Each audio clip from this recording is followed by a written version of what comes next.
Hoy vamos a hablar sobre la porción, la perashá llamada Shlach Lecha, y desde luego vamos a analizar la energía interna, la fuerza con la que nos podemos conectar, la fuerza de vida para nosotros en esta semana. Esta es una porción muy dramática, quizá de las más dramáticas de la Torah. Y habla de lo siguiente. Se dice que Hashem le habla a Moshe y le dijo que enviara, pero usa la palabra Shlach Lecha, como envía para ti. Esto es como está establecido en la Torah. Shlach Lecha anashim vayaturu et eretz Knan, y que hagan un semblanteo, una exploración de la tierra de Canaán, esta tierra que entregaré a los israelitas. Y dice, envía un hombre por cada una de las tribus de sus padres. Tienes que enviar a los líderes, no a cualquier persona, envías a los líderes. Y así fue.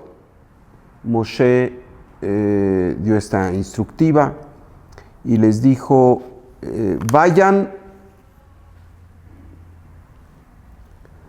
por el desierto del Negev hacia la tierra prometida y asciendan a la región montañosa y observen cuál es la naturaleza de la tierra, quiénes habitan en esta tierra. ¿Esta gente es fuerte o es débil? ¿Son pocos? ¿Son muchos? ¿Y cómo es la tierra donde habitan? ¿Es buena o mala?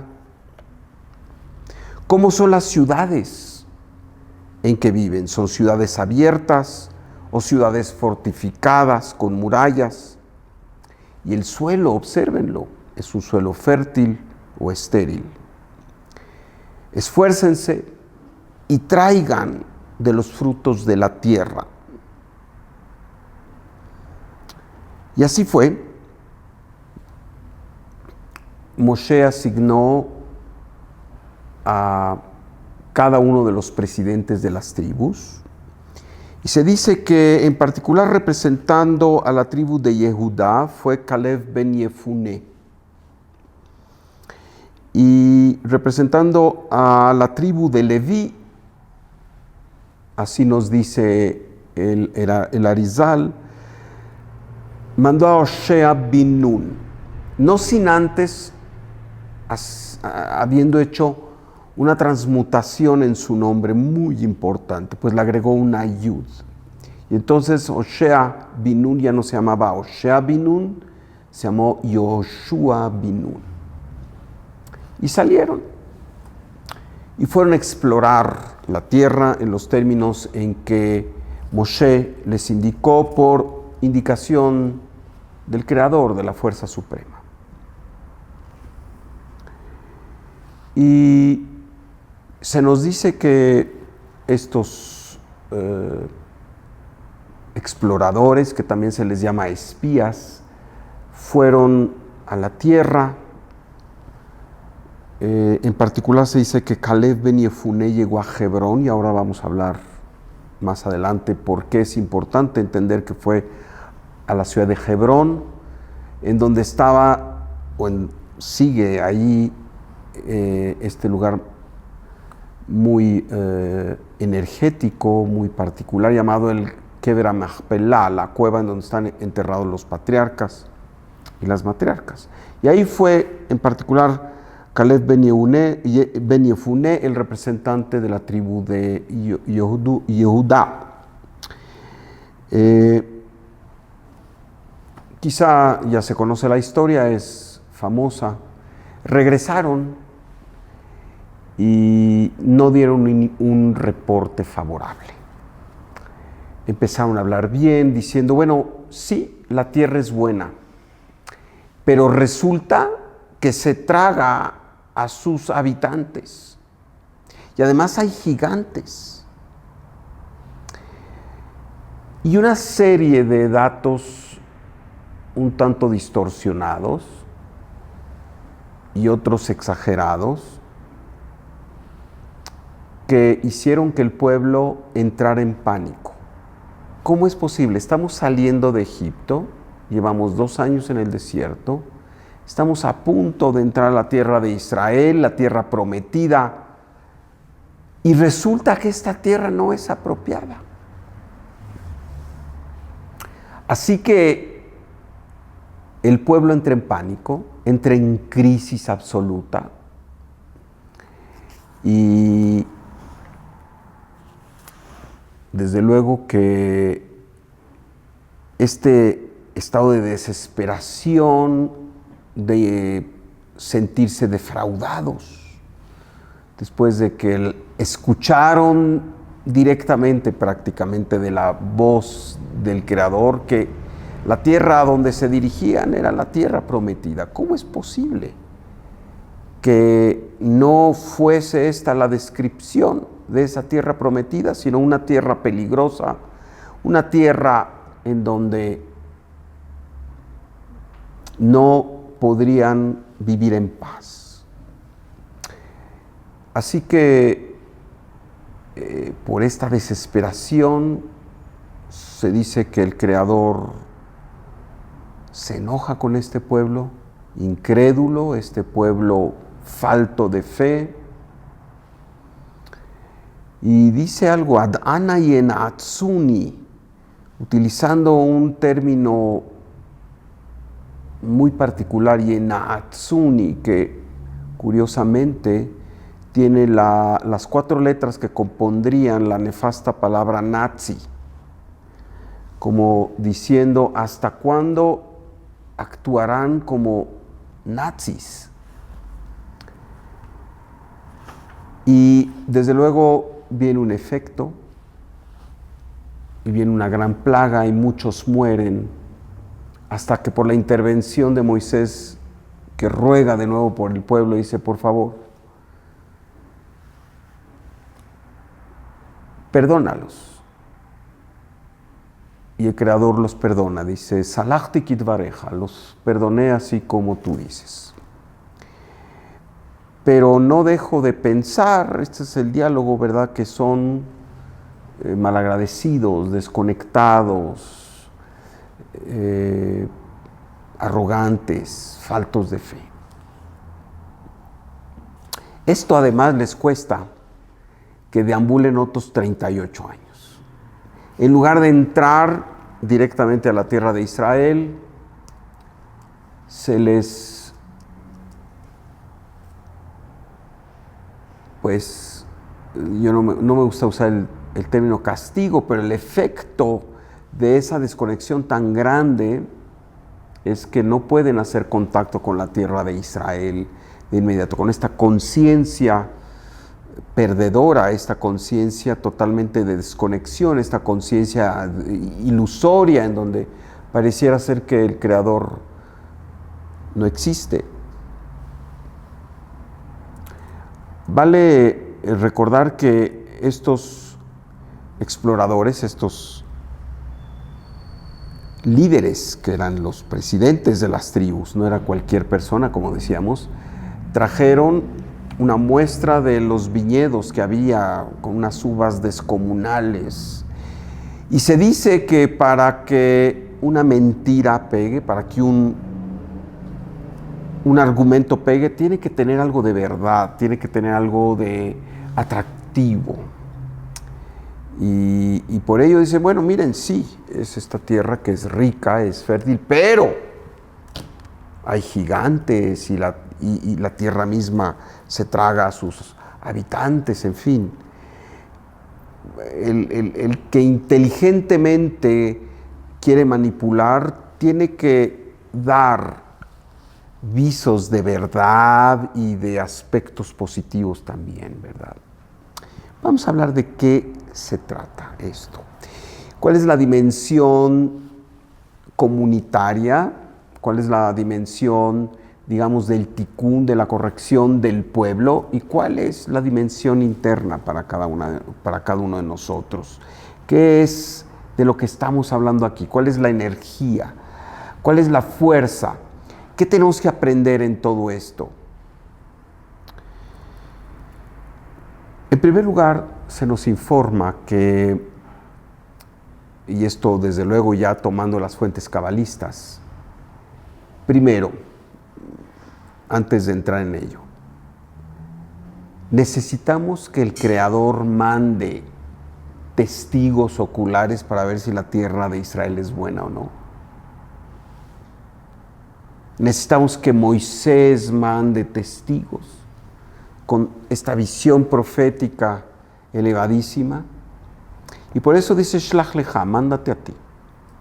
En realidad estamos aquí hablando de una prueba que se les hace a los líderes de Israel y por extensión a nosotros cuando estamos en una posición de fortaleza.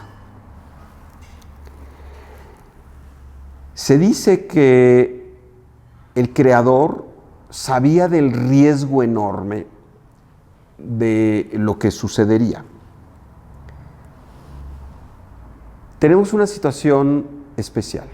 Estos líderes, los líderes del pueblo, esta gente encumbrada, sabía que al entrar a la tierra de Israel perdería el sentido de su liderazgo, puesto que habría el advenimiento de una nueva época, el advenimiento de una situación totalmente distinta, en donde ya no se necesitaría líderes.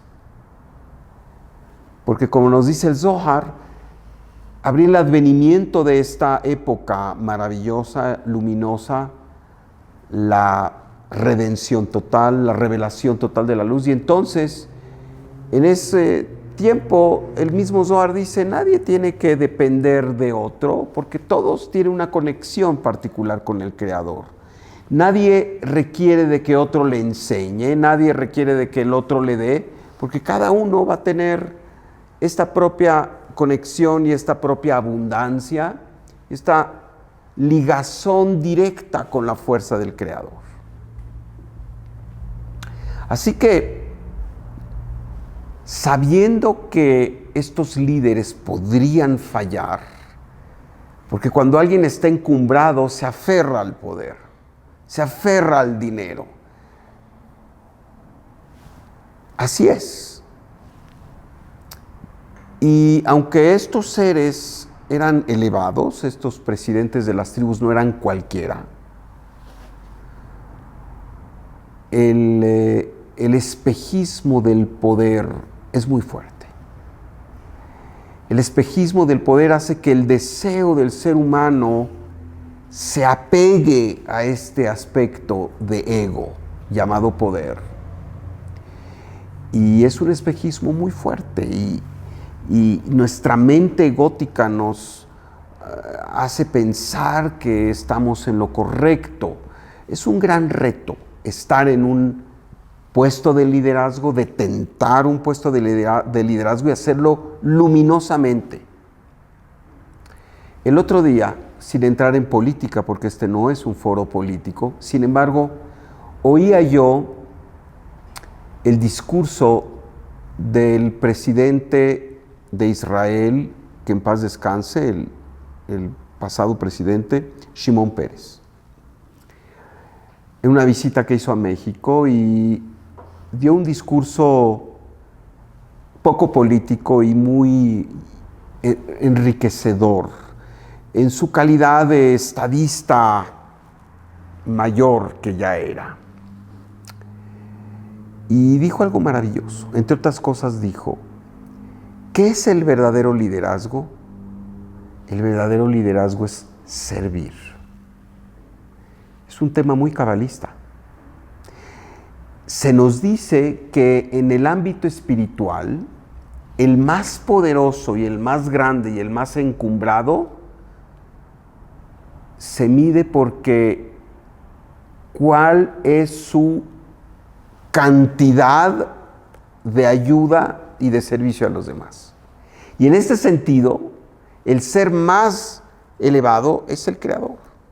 ¿Por qué? Porque es el ser que sirve con mayor fuerza a toda la creación y en forma desinteresada.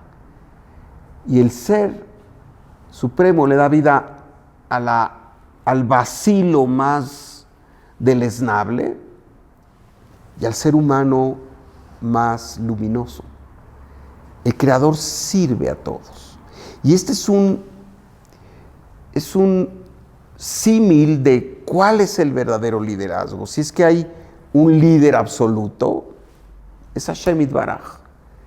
¿Y cuál es su característica? Es el absoluto dador y el que sirve a los demás. El que más sirve a todos. Sin embargo, los liderazgos terrenales más bien tienden a que se les sirva. Entre más encumbrada una persona en el poder, un rey, un presidente, un director de una empresa, espera que se le sirva. Y desde luego el buen liderazgo implica empoderar a la gente, ¿verdad? El que la gente haga bien su trabajo y trascienda. Y en así hacerlo, indirectamente sirve al líder. Pero no hay que confundirnos. El liderazgo generalmente es un liderazgo que tiene rasgos de egocentrismo, en donde el líder espera que le sirvan. Lo opuesto total al Creador, que Él no necesita que le sirvan, no requiere de nadie que le sirva, y Él sirve a toda la creación. Así que entendiendo esta posibilidad de equivocación, el Creador infunde con estos espíritus elevados llamados Iburim. Ibur es un espíritu elevado, no necesariamente un ángel, un espíritu elevado, que se nos dice en la tradición mística de la Kabbalah, el Ibur es esta fuerza de un ser elevado, de un alma elevada, de un alma pulida, cultivada, que prácticamente ha terminado su corrección, y no solo eso, sino que agrega a la fuerza del universo.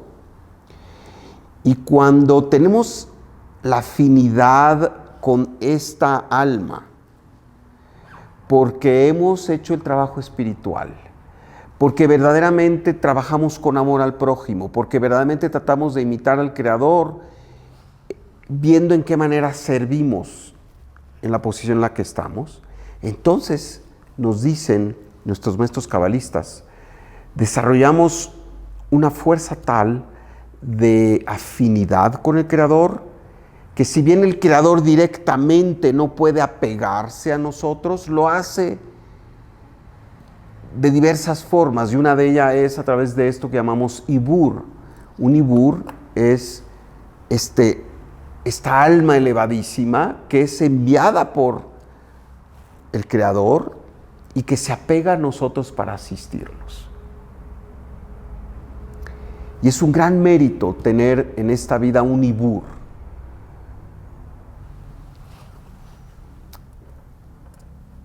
En el pasado hay historias como la del gran cabalista Rabí Moshe Chaim Luzzatto, de bendita memoria, que se dice que tenía un Magid, que tenía un ángel que le comunicaba grandes secretos. Este es otro de los méritos. Aquí no se habla de un Ibur, se habla de un Magid, de un ser que revelaba secretos por la gran altura espiritual del Ramjal, de Rabí Moshe Chaim Luzzatto, y le reveló una serie de secretos maravillosos que en ese tiempo no fueron entendidos ni aceptados. Y sabemos de la vida retadora que siguió él y su familia por revelar estos secretos de la Kabbalah. Ahí en el siglo XVIII, en la República Veneciana, ya en los atardeceres del poderío veneciano, ¿verdad? Ya no era la Venecia conquistadora, ¿verdad? Pero él tuvo que abandonar Venecia porque los rabinos de esa época lo persiguieron, a excepción de sus maestros. Y estos rabinos que lo persiguieron, pues ya no nos acordamos mucho de sus nombres, están documentados, pero ¿cómo nos acordamos de este gran ser? Rabbi Moshe Chaim Luzzatto, de bendita memoria, que tenía este Magid por el mérito de compartir esta información maravillosa de la Kabbalah en un tiempo difícil. También se nos dice del Rabbi Yosef Karo, de bendita memoria, que tenía un Magid que le revelaba todos los secretos de la halajá. Y es una forma en que el Creador premia a sus campeones, premia a aquellos que están en el trabajo espiritual, comprometido, denodado, a veces sacrificado. Y otra de las formas es a través de esto que llamamos el Ibur. Y se nos dice, justo el maestro Yitzhak Luria, de bendita memoria, nos dice que Hashem les concedió a todos los representantes de las tribus que fueron a hacer este viaje, el Ibur de los 12 hijos de Jacob, corregidos. E inclusive detalla cuál de estos espíritus elevados y corregidos de los hijos de Jacob, de los hijos de Israel, estaba con cada uno de ellos, ¿verdad? Y hay dos casos especiales. El caso de Caleb ben Yefuné, que es infundido con el Ibur de Yehudá, quien posteriormente da su nombre a la tierra de Judea, Yehudá. Y Yoshua bin Nun, a quien se le otorga el Ibur de Leví. Y sabemos que Leví, de él descendieron los levitas y eventualmente los Kohanim. Y la tribu de Leví nunca tuvo esta proclividad de pecar. Siempre tuvo este tema del Yetzer Hará contenido, este aspecto del ego, este aspecto de la tendencia negativa. Caleb ben Yefuné tuvo el mérito, se nos dice, no en la Torá, sino en otras fuentes, las fuentes de la Kabbalah, que él tuvo el mérito de ir a Hebrón y allí conversó con los patriarcas. Y desde luego los patriarcas le dijeron, tú tienes que convencer al pueblo de Israel que esta es la tierra. Yoshua bin Nun, desde luego, tampoco trajo un reporte negativo porque estaba conectado con la fuerza de Leví y él vio todos los aspectos positivos que había. Caleb ben Yefuné, desde luego, tampoco trajo un reporte negativo, pero el resto sí trajeron este reporte negativo. Se conectaron con todos los aspectos negativos de la tierra. Hay gigantes, la tierra tiene esta capacidad de absorber, de tragarse a sus pobladores, en fin. Aspectos que vieron y que hicieron más grandes al dar este reporte y no vieron los aspectos positivos de la tierra de Israel. Entonces se dice que hicieron maledicencia de la tierra de Israel, hicieron la shonará de la tierra de Israel. Y esto trajo la desesperación, que también como contraparte, claro, estamos aquí hablando de los líderes del pueblo que traen estas noticias, pero como contraparte, el pueblo que solo necesitaba un pequeño empujoncito, se desbocó en su tendencia, digamos, escéptica, en su tendencia reactiva, todo el tiempo. No es la primera vez que continuamente van con Moisés y les dicen, ¿para qué nos sacaste? Era mejor Egipto, no hay comida, y tenían que hartarse, se hartaron de estas aves que el Creador envió. En fin, tenemos ahí esta dimensión de la continua queja, de la continua idea de vincularse con la carencia, con lo malo. Y este es un tikkun, es una corrección, es una situación que tenemos que corregir colectivamente. En la dimensión interna, aquí la Torah nos habla cuando somos poderosos, y cada uno de nosotros, y con respecto a los demás, somos poderosos. Podemos llegar a ser líderes y detentar el poder.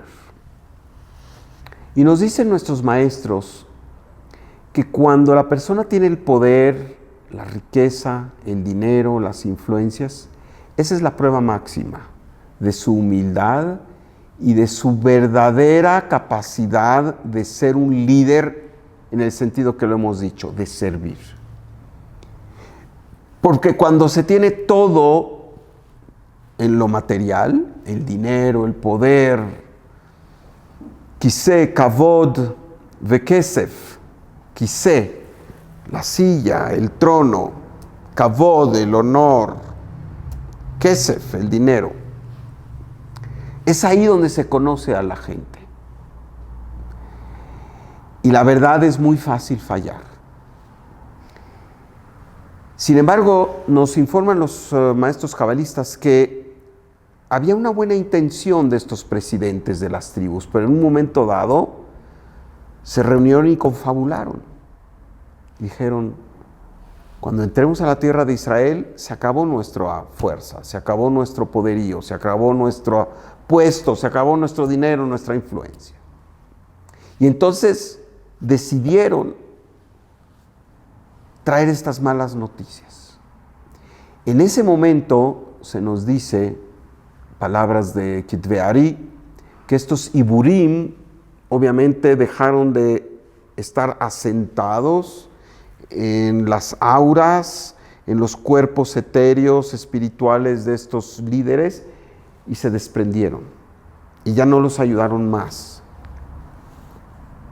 Y entonces siguieron en esta tendencia de la maledicencia y de la desorientación hasta el grado superlativo, al grado de que influyeron negativamente al pueblo, y por ello el pueblo se descompuso, el pueblo perdió altura espiritual y tuvo que esperar otros 38 años vagando en el desierto para que inclusive se muriera esa generación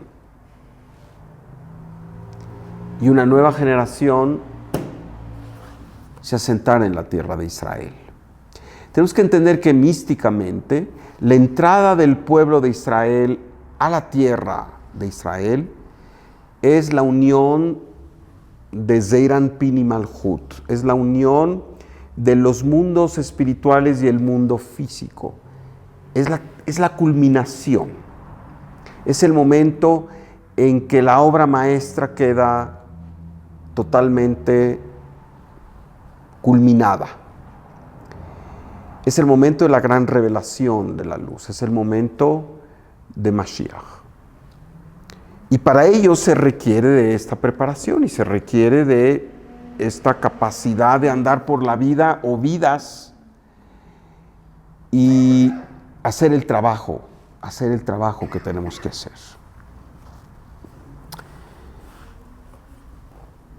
En el estudio de la reencarnación, Isaac Luria nos habla justamente de estas leyes de reencarnación, entendiéndose que el alma, la esencia, esa partícula de Dios que somos, Helek Elokai Mim'ala, es una partícula justamente así, eterna. Y que en este camino hacia la ascensión, en este camino al reapegarse al Creador, tiene que investirse de un cuerpo físico, de bajar a este nivel mundano, con el riesgo de perder la noción de para qué está aquí.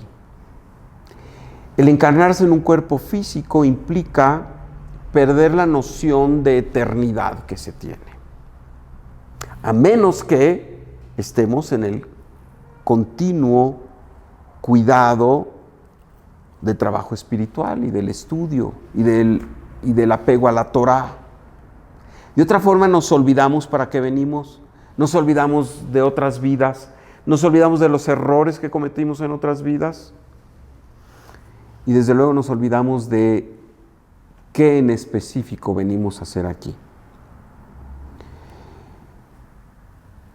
También en esta gran teoría de las almas y los seres elevados y el gran progreso del cosmos hacia el inicio, hacia el gran inicio, porque no es más que regresar al inicio. Tenemos esta capacidad de interacción con las fuerzas místicas, con las fuerzas luminosas y desafortunadamente también con las fuerzas oscuras. Cuando nosotros estamos haciendo el trabajo espiritual,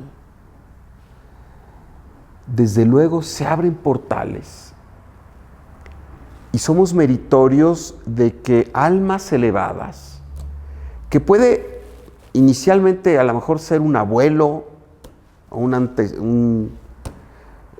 antecesor, ¿verdad?, que haya ya terminado su trabajo de pulimento en los niveles espirituales, que viene y nos aconseja y nos dice. Pero entre más progresamos, resulta que podemos tener el apego de un alma verdaderamente elevada. Quizá del profeta Elías, o quizá del mismo Moshe, o de todos estos grandes seres que han trascendido y que están elevados y que están en lo que se llama las yeshivot de las alturas, yeshiva shel ma'ala, los lugares de estudio de las esferas espirituales. La promesa es que si nosotros estamos en el camino espiritual, podemos llegar a tener el mérito de el apego de uno de estos seres que a lo mejor ni siquiera estamos muy conscientes de ello, ¿verdad? Pero quien tiene visión áurica de repente ve que hay como una especie de embarazo en esta aura. Y esa es la palabra ibur, de meuberet, de embarazo. Es esta alma adicional que se apega a nosotros y que, por cierto, en Shabbat sabemos que todos recibimos esta alma adicional para hacer el trabajo. El alma es la vasija con respecto a la luz. Y lo que queremos es ampliar nuestra vasija.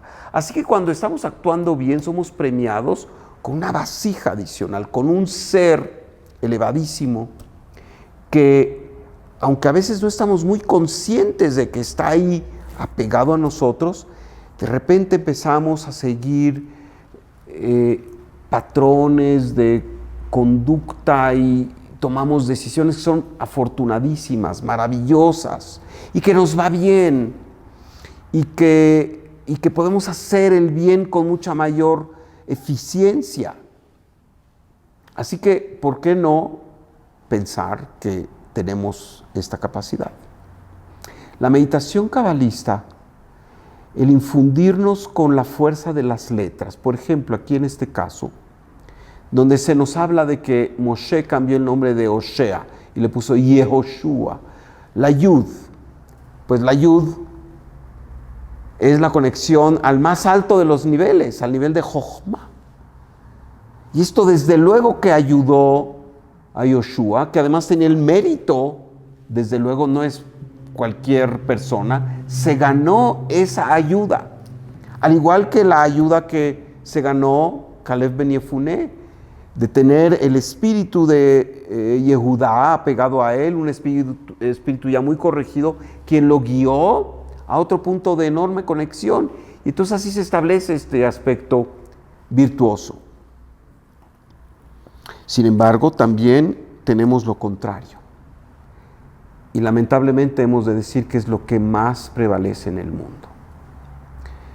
Cuando las personas se conectan con las diversas fuerzas del ego, desde el miedo, el escepticismo, la falta de certeza, hasta francamente fraguar hacer el mal en contra de alguien, quiere aprovecharse, el utilizar el poder para crear el mal, etc. Entonces tenemos que la afinidad que se desarrolla es con seres oscuros. Y esos seres oscuros se apegan igualmente a la persona. Y estos seres oscuros trabajan como trabaja el Satán. Primero, encandilando a la persona, llevándola por el éxito mundano, haciéndolo sentir que verdaderamente es un príncipe, haciéndolo sentir que tiene toda la razón y que por ello es meritorio de todos los éxitos que va teniendo. Pero ese es el trabajo del Satán. El trabajo del Satán es poner a la persona al borde del barranco, en donde simplemente hay que dar un pequeño empujoncito y la persona se desbarranca. Y estas fuerzas de negatividad que hoy pueblan también la tierra y los ámbitos donde están los seres humanos, lamentablemente con mucha mayor prevalencia que los seres elevados, que los espíritus elevados y que los ángeles. La tierra, mis amigos, está muy llena de los espíritus oscuros que siguen a la gente por la afinidad que ha desarrollado. El enojo es una forma en que se desarrolla una afinidad tremenda con estas entidades negativas. Pero también inclusive cuando uno está triste, cuando uno está deprimido, cuando la persona está en una situación de angustia que pareciera que es inofensivo, está creando afinidad con las fuerzas oscuras. Así que es importante entender que no estamos solos, y cuando digo que no estamos solos, quiere decir que no estamos solos con respecto a otros seres humanos.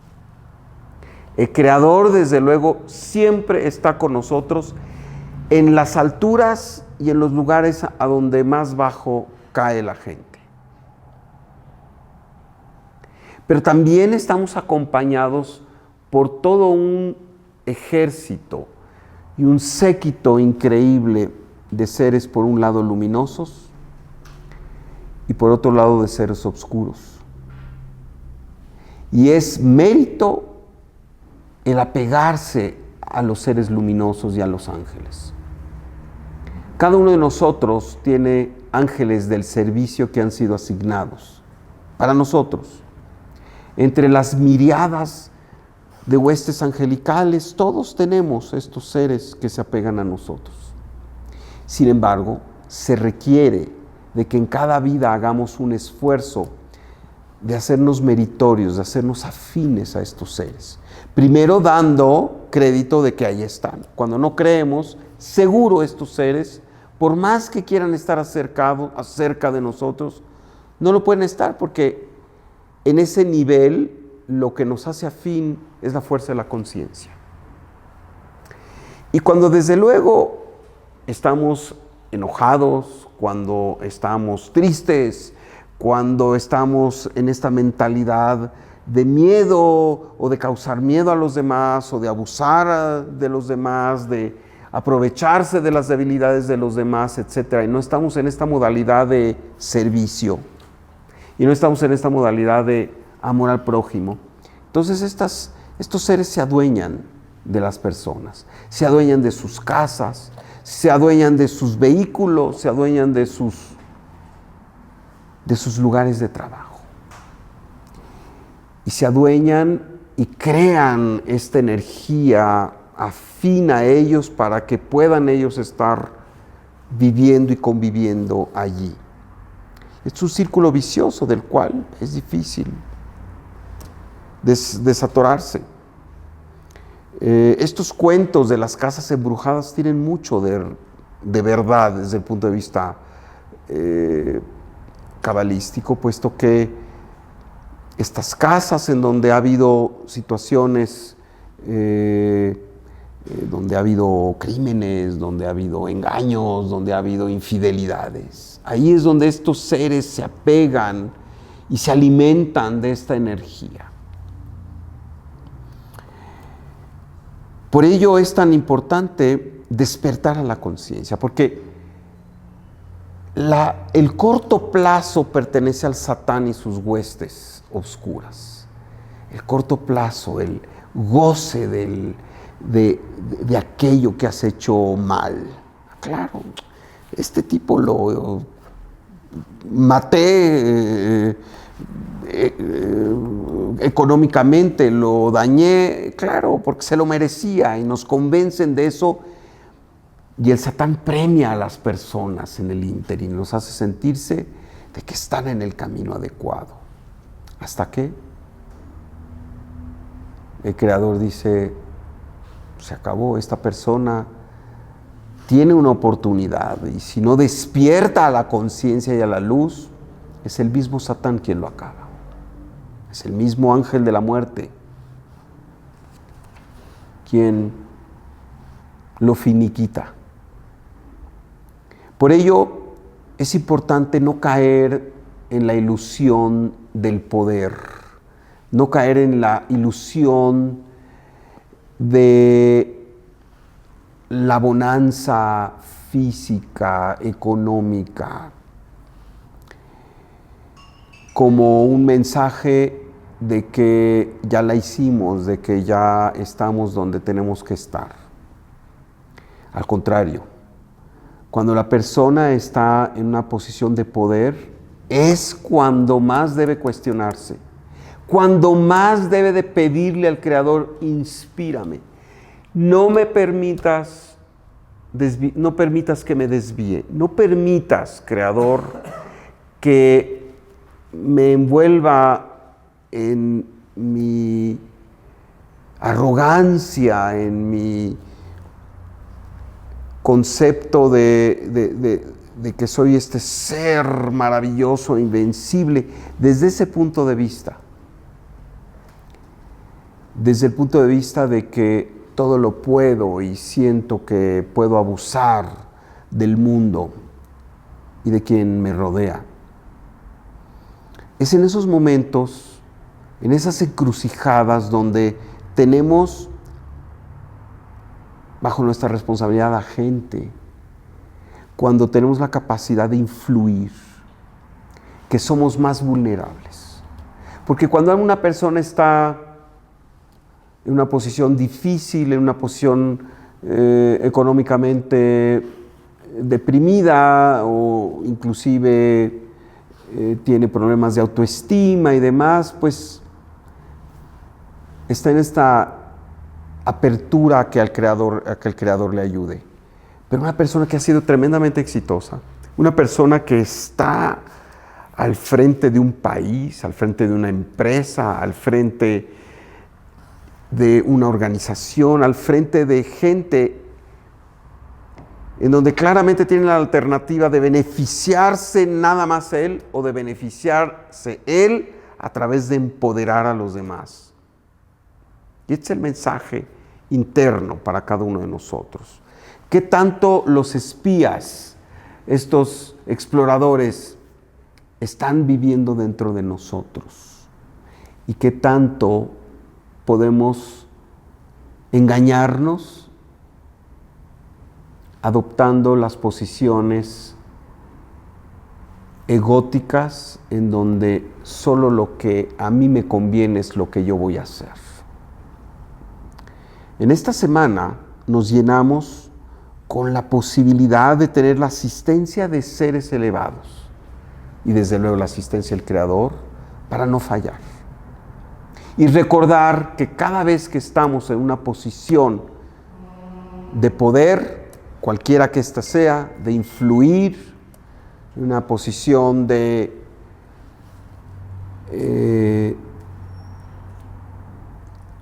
tener un impacto en la vida de los demás, es cuando más conscientes tenemos que estar, cuando más ayuda debemos pedir, cuando más humildad debemos expresar. ¿Preguntas, comentarios?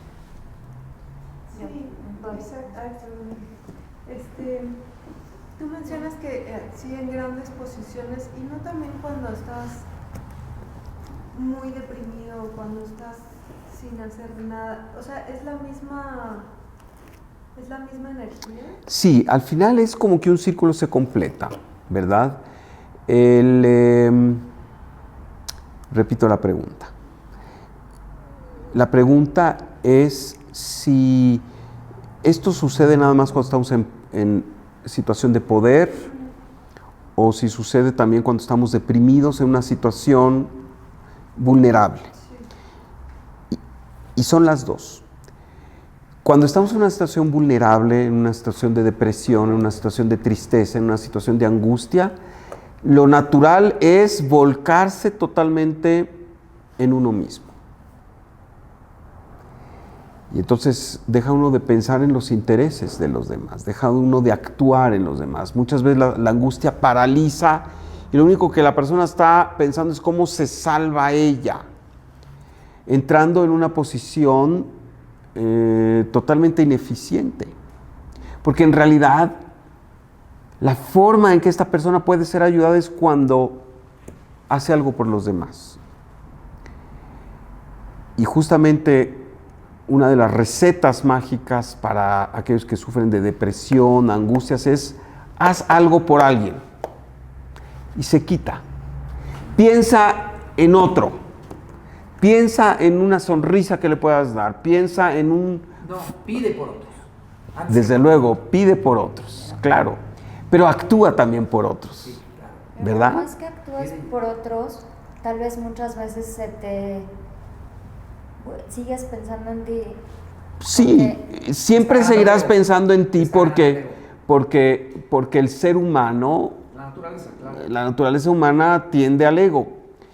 Pero bueno, contestándote, sí, son estos extremos, ¿verdad? En donde estamos en el poder y donde, como el Zohar dice, ¿quién es el Erev Rav? ¿Quiénes son los malvados? ¿Quiénes son los que traen la oscuridad al mundo? Y dice, Ashirim son los ricos, esto en Parashat Naso, por cierto, son los ricos, los que están en comodidad, los que engañan, los que tienen la capacidad de sobornar, y dice claramente, no soy yo, es el Zohar que dice, Dayané Roshei Am, los líderes de los pueblos, líderes de todo tipo. ¿Por qué? Porque cuando están en esta posición encumbrada donde se olvidan de sus necesidades inmediatas, empiezan a pensar egóticamente en todo lo superficial que necesitan, ¿verdad? Para seguir su vida felizmente, ¿verdad? A lo mejor 1 o 2 aviones personales o un yate o pues un traje que cuesta 10,000 o 20,000 dólares y cosas de este tipo, que en sí no son malas, claro que no.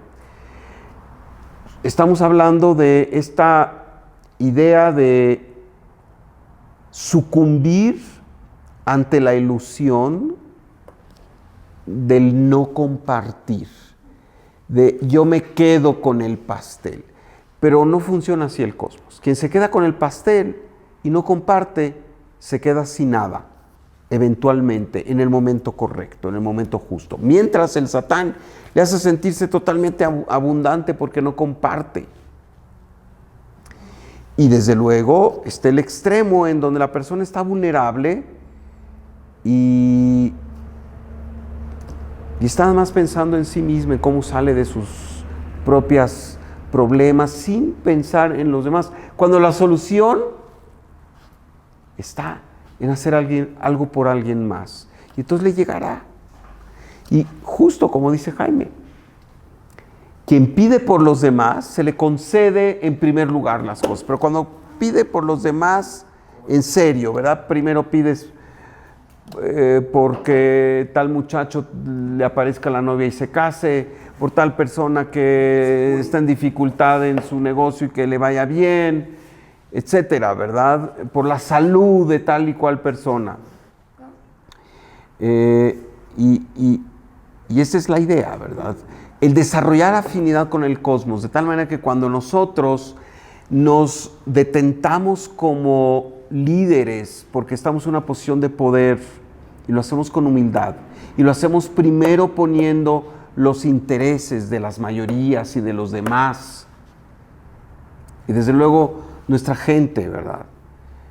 Es que entendemos que Hashem nos regala las posibilidades de tener asistencia de muchas formas, con Iburim, con estas almas elevadas que se apegan y nos van a llevar a lugares maravillosos en nuestra vida, o inclusive con la cercanía de nuestros ángeles, que pobrecitos, muchos de ellos están ahí empleados pero desempleados porque no pueden trabajar, están lejos de la gente que tienen que cuidar porque no les dan la oportunidad de hacerlo. No los atraes. Porque No los atraes, no los invitas a tu vida. No te la crees. No te la crees y no los invitas, porque cuando te enojas, cuando estás triste, cuando estás enfrascado en tu vida individualista,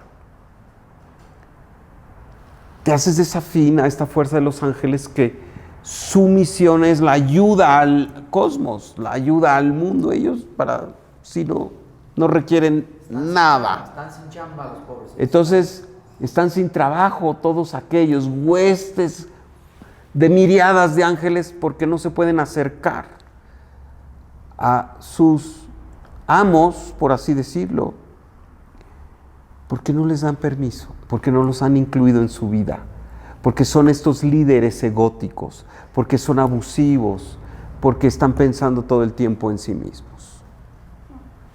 ¿Cómo le haces para volver a creer en Dios después de que haces voluntariado, haces cosas por la gente y haces muchas cosas de las que Él te dice?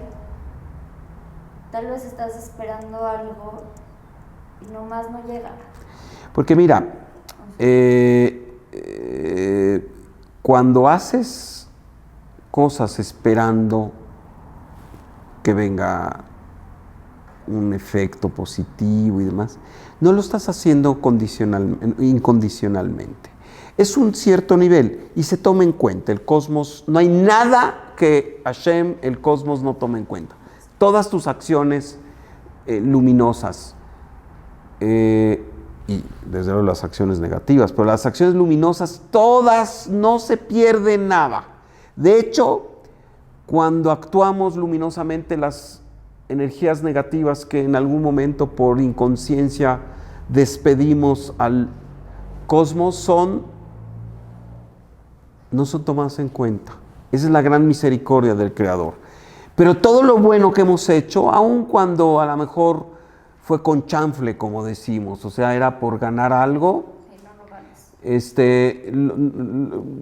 no fue muy incondicionalmente, también eso es tomado en cuenta. En la esperanza de que esta puerta que se llama la puerta del Lolishma, la puerta de las mitzvot que haces condicionadamente, porque me va a ir bien, dice, esta puerta te lleva eventualmente a la puerta del Lishma, a la puerta de la incondicionalidad.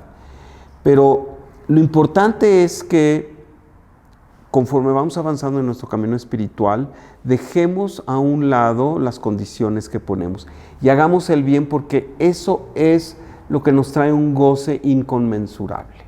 No porque luego vamos a tener esto o lo otro, sino porque vamos a tener un goce inconmensurable en el momento que hacemos la buena acción. Ahora bien, ¿cuándo es que nos toca disfrutar de las mieles de nuestras buenas acciones? Solo el Creador sabe. Y nosotros queremos a veces ponerle condiciones y enseñarle a la suprema inteligencia, porque ya estamos desesperados. Y eso implica que no estamos ni en el momento para recibirlo. Cuando recibimos estas mieles, cuando menos las esperamos, a su tiempo, en su momento. No antes ni después. El Creador sabe, y para entonces tenemos que tener la certeza absoluta de que el Creador sabe cuándo, y de que el camino del Creador es justo, y de que el camino del Creador es bondadoso, y de que todo sucede por una razón, aunque a veces... Creer en eso es muy difícil. Es difícil. Que Dios te manda todo en el momento adecuado y que Dios te escucha. Es que mira, no es creerlo, es saberlo. Sí, es difícil llevarlo a cabo, pero cuando tú lo sabes, entonces es más fácil llevarlo a cabo. Porque cuando uno se pone de víctima, ¿verdad? Ay, es que yo soy tan bueno, hice tantas cosas maravillosas y no me llega lo que yo espero. En primer lugar, quizá no es lo que necesites. Segundo lugar, no ha sido el tiempo. Y tercer lugar, el Creador no ha dejado de estar ahí contigo. Pero tenemos que tener la suficiente certeza de decir, así es, y estar felices, y estar viviendo el presente. Porque siempre estamos volcados hacia atrás y viendo es que yo hice esto y lo otro. Y entonces cuando estamos volcados hacia atrás estamos en depresión. Y cuando estamos volcados al futuro estamos en angustia todo el tiempo, futuriando. ¿Qué pasará? Y mira, y yo tengo, y no tengo, y que le voy a poder dar de comer a mi familia. Cuando tenemos que estar viviendo el presente con enorme alegría, con enorme disposición de continuamente traer la luz del Creador a través de la felicidad, porque, entre paréntesis, sin felicidad no atraemos a estos seres. Tenemos que estar felices. Tenemos que tener el mérito de atraer estos seres a través de la felicidad que significa la vida sencilla, la vida en donde lo que vale la pena es la capacidad de servir. Y cuando estamos en esta continua conciencia de que estamos aquí para servir, lo demás sale solito y lo demás se acelera. Y como decimos y decía mi maestro el Rav, no me crean, experiméntanlo. Que no les cuenten, vívanlo. Nos vemos la próxima. Amigos, todos aquellos que deseen profundizar en el conocimiento de la Kabbalah, comprometerse más con este sublime conocimiento, tenemos actividades, tenemos reuniones. Por favor, contáctanos.